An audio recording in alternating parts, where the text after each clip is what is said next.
Paradox may be defined as a seemingly absurd or contradictory statement or any proposition which, when investigated, may prove to be well founded or true.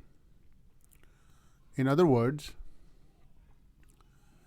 paradox is a statement which seems on its face logically contradictory, absurd, or against traditional ideas, and yet turns out to be interpretable in a way and makes the reader think in an innovative fashion in a new manner. Paradox apparently is a self-contradictory statement, the underlying meaning of which is revealed only after a careful scrutiny of the sentence. The paradox is used occasionally by almost all the poets, but the use of paradox was a persistent and a central device in the 17th century metaphysical poetry. The metaphysical poets applied paradoxes both in their religious as well as in their secular forms of poetry. Out of all metaphysical poets, John Donne is the most remarkable.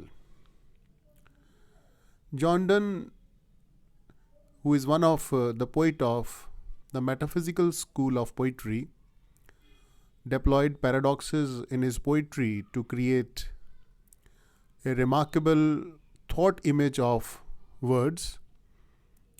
For example, in one of his poems, Death Be Not Proud, which was published in his collection Holy Sonnets in 1633, he says, "Death, be not proud, though some have called thee mighty and dreadful." The poem ends with the lines, "One short sleep past, we wake eternally, and death shall be no more, death, thou shalt die." What the poet is attempting to do in this poem is that he tries to demean or lower the value of death. He wants to reduce the phenomenon of death by considering it as just a short sleep. So death, which is known as something very powerful, is only considered as a short sleep by the poet. However, the inevitability and power of death is presented in the same stanza. In literature, paradox is not just a clever or comical statement or use of words. It has serious implications because it makes statements that often summarize the major themes of the work they are used in. A very famous example is George Orwell's Animal Farm. In George Orwell's Animal Farm, one part of the statement is, "All animals are equal, but some are more equal than others." On its surface, this statement seems to not make any sense. However, on closer examination, it becomes clear that Orwell points out a political truth. The government in his novel claims, the writer claims that everyone is equal. It is general perception that government considers everyone to be equal, but in reality, the governments have never treated everyone equally. it is a concept of equality stated in this paradox that is opposite to the common belief of equality.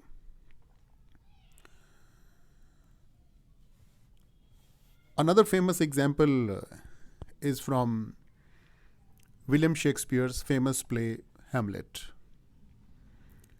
In William Shakespeare's play Hamlet, the protagonist Hamlet, in one of his speech,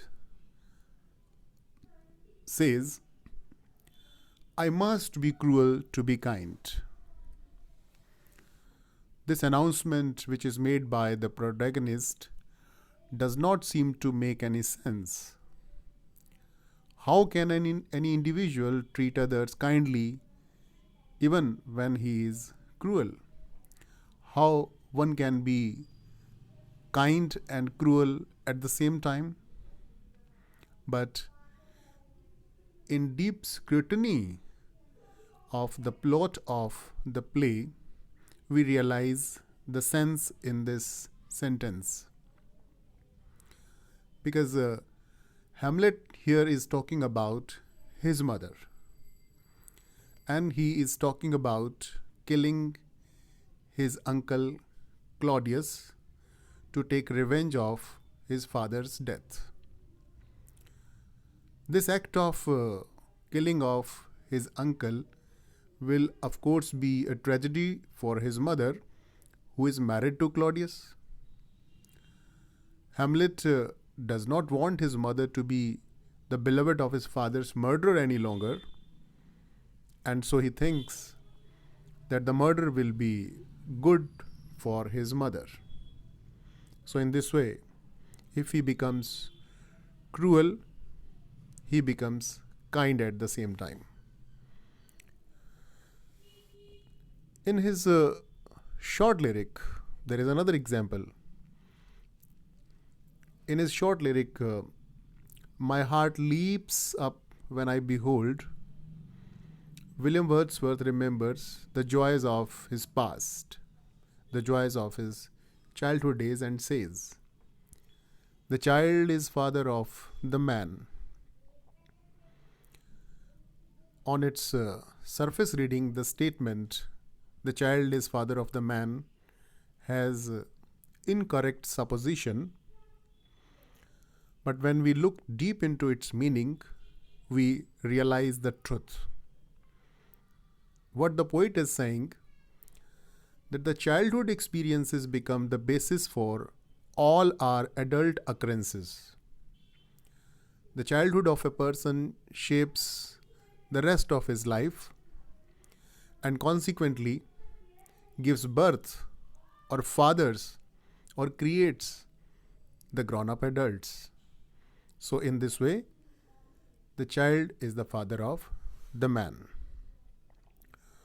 Paradox in literature are often less about any use of logical complexes or logical conundrums. Paradoxes are more about illuminating meaning of the intention of the writer. While paradoxes may seem totally contradictory, literary paradoxes are often totally true at the same time. The purpose of a paradox is to arrest attention and provoke fresh thought. It is viewed as an instrument that is fundamental to the poetic language, not only because of the literary juxtaposition. It is not only putting something just for the sake of saying, but they have some deep purpose hidden. The paradoxes are applied because paradox continuously redefines and further qualifies meanings of ordinary words. The ordinary words get better meaning, better statement with the application of paradoxes. One important function of literature is to make the readers enjoy reading. readers enjoy more when they extract the hidden meaning out of the writing rather than something presented to them in an uncomplicated manner, in a simple manner. The literature becomes enjoyable only when it is presented in unusual manner. And paradoxes contribute to achieve this aim of the writer. Thus, the chief purpose of a paradox is to give pleasure, the pleasure of reading, which is the primary objective of literature. In poetry, the use of paradox is not confined to mere wit and pleasure. Rather, it becomes an integral part of poetic diction. Poets usually make use of paradox to create a remarkable thought or a remarkable, never forgettable image out of the words. Paradox in most poems normally strives to create feelings of intrigue and interest in readers' mind, to make them think deeper and harder to enjoy the real message of a poem.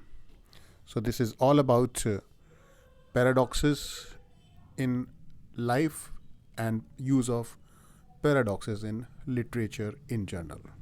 This is all about this discussion about paradoxes. Thank you.